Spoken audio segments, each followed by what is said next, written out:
Chris Shiflett has never been the loudest guy in the room, and that's exactly what makes him unforgettable in a band like Foo Fighters. Built on bombast charisma and the sheer force of Dave Grohl's will, Chris is the anchor, the quiet constant, a man who never needed the spotlight to become indispensable. For over 2 decades, he stood stage left, guitar slung low, crafting riffs and leads that threaded through the roar, giving shape to some of the most beloved rock anthems of the modern era. His journey didn't begin on a big stage. It began in the crowded punk clubs of California, where bands like Nose for a Name and Me First and the Gimme Gimmes shaped his grit, his stamina, and his work ethic. He learned early that music isn't just about talent. It's about showing up, playing through exhaustion, creating something real when no one's clapping. And when he joined Foo Fighters in 1999, he brought all of that with him, not to dominate, but to hold the line. At the time Foo Fighters were recovering from fractures and departures. The band was volatile, the future uncertain, but Chris walked in quietly and made himself essential. He didn't ask to lead. He listened, he learned, and he filled every empty space with sound and presence and consistency.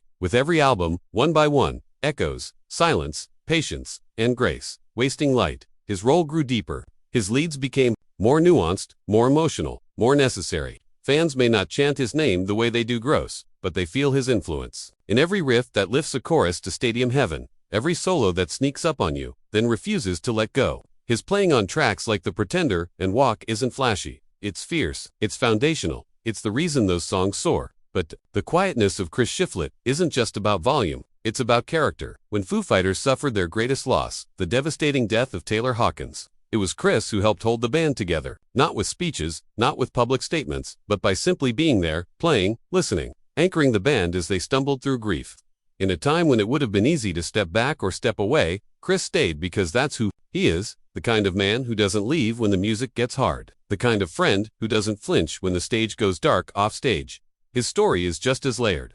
He's a husband, a father to 3 boys, a California native who finds peace in motorcycles and sunsets over the Pacific, but he's also an artist with a second voice, a solo musician who steps away from the Foo Fighters' massive sound to explore something more vulnerable. His solo work albums like West Coast Town and Hard Lessons reveal a softer, introspective songwriter, one who digs into heartbreak, into nostalgia, into the slow burn of life beyond the spotlight. These aren't side projects, they're soul projects, honest and unfiltered. The kind of songs that don't scream for your attention, but earn it all the same. Chris is also a natural storyteller, and that shines in his podcasting Walking the Floor. And Shred with Shifty aren't ego trips, they're celebrations of musicianship. He sits down with artists not as a rock star, but as a fan, a learner, someone still fascinated by the craft, by the lives behind the licks. His interviews dig deep. He asks the questions other musicians care about, the hard ones, the nerdy ones, the honest ones, and in doing so, he gives his audience something rare in rock: humility, curiosity, a sense that no matter how far you've come, you never stop learning. That's the thing about Chris Shiflett. He's not just talented, he's grounded in an industry that rewards spectacle. He has built a career on substance. He doesn't chase headlines. He doesn't feud, doesn't flash, doesn't fall. He just plays. And in that simplicity is his greatest rebellion. Because, in a world obsessed with noise, Chris is a signal, a reminder that real artistry isn't always loud. Sometimes it's found in the space between solos, in the discipline of showing up and the choice to support, not overshadow. Dave Grohl himself has said that the soul of Foo Fighters is collective, that no one person makes the band. But even he would admit, without Chris, something vital would go missing. That subtle tension, that unexpected melody, that sense of weight and calm beneath the chaos. Chris is the guitarist you don't notice right away, but once you do, you start hearing him everywhere. You realize his parts are the ones that hold everything together, and that's the true mark of greatness. Not how loud you play, but how long your notes last in someone's memory.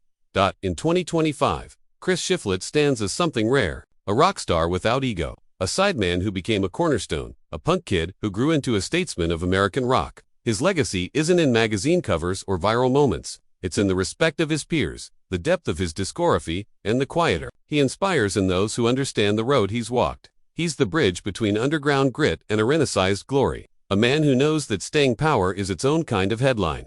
So, while others chase flash, Chris continues to chase tone. While others build brands, he builds songs. While the music world spins faster and faster, he stays centered because he knows the secret that too many forget: that greatness isn't always noisy. Sometimes it sounds like a steady riff in a storm. Sometimes it looks like a man tuning up backstage, one foot on the monitor, heart full of music, ready to do it all again.